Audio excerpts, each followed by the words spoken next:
Hi, and thank you for tuning in to Noir Histoire. I'm Natasha, and in this episode, I'll be sharing what I've learned about Mamie Phipps Clark, born on April 18, 1917, died on August 11, 1983, notable psychologist, nationality, American.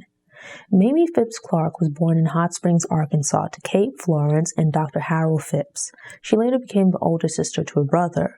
Her father was from the British West Indies and earned a living as a physician, operating a private practice in addition to a hotel and spa for Black guests. Harold's profession provided the family with a financially comfortable lifestyle.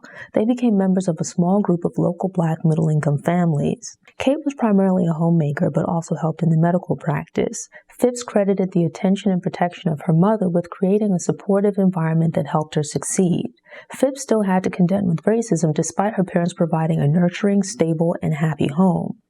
Growing up as a Black girl during the Great Depression in the Jim Crow South impacted Phipps' development.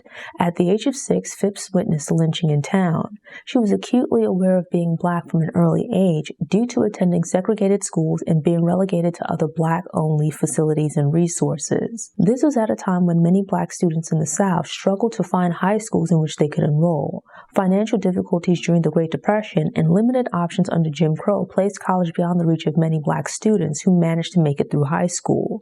But with good grades and the support of her family, Phipps managed to receive scholarship offers from 2 HBCUs, Fisk University and Howard University. In 1934, Phipps enrolled at Howard with plans to study math and physics in preparation for a career as a math teacher. During her freshman year, she met Kenneth B. Clark, who was working towards a master's degree in psychology. Unfortunately, Phipps found the math professors distant and unsupportive of students, especially female students. By junior year, she'd grown disillusioned with studying math and was encouraged by Kenneth to change her major to psychology. The switch in major would affect her professional future and also her personal life. Studying psychology allowed Phipps to fulfill her dream of working with children, though in a different form than teaching. Sharing a focus on psychology with Kenneth brought the two closer professionally and resulted in them secretly eloping. The professional partnership would endure for decades, only to be surpassed by their marriage, which lasted 46 years.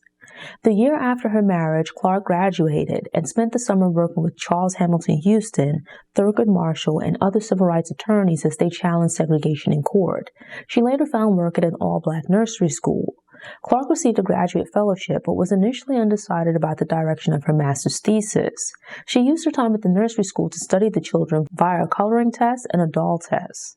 The data formed the basis of her successful 1939 master's thesis, The Development of Consciousness of Self in Negro Preschool Children. Clark's research found that, as was her experience, Black children attending segregated schools were made aware of their race at a young age. She and Kenneth would build on this research as they dove more deeply into studying the impact of segregation on Black children's development, self-esteem, and racial preferences. Clark and her husband relocated to New York to continue their research and work towards doctoral degrees at Columbia University with support from Rosenwald Fellowships.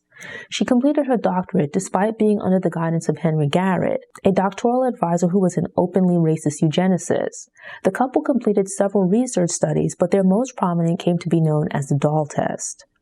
The sample consisted of Black children between the ages of 3 to 7, some of whom attended segregated schools and others who attended integrated schools. They were presented with 4 dolls of differing hair and skin color that were otherwise the same.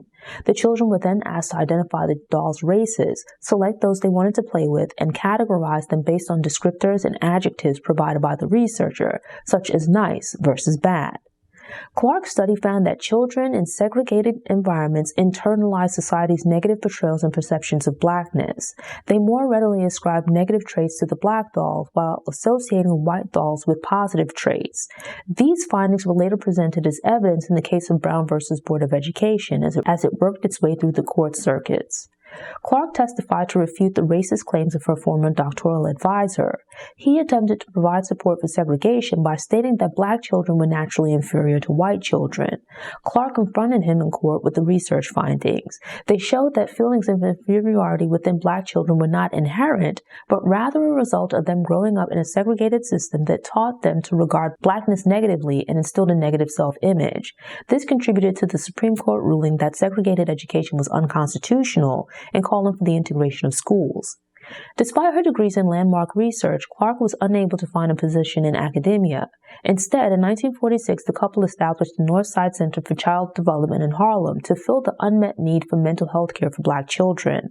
The center provided a variety of services with Clark at its helm until she retired in 1979.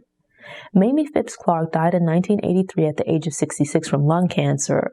The Clarks' marriage had produced 2 children, and her husband survived her. The Northside Center continues to operate in Harlem. Thanks for tuning in. Show notes and sources are available on the Noir Histoire website via the link in the episode description. I'm working on creating downloadables and infographics, so keep an eye on the website.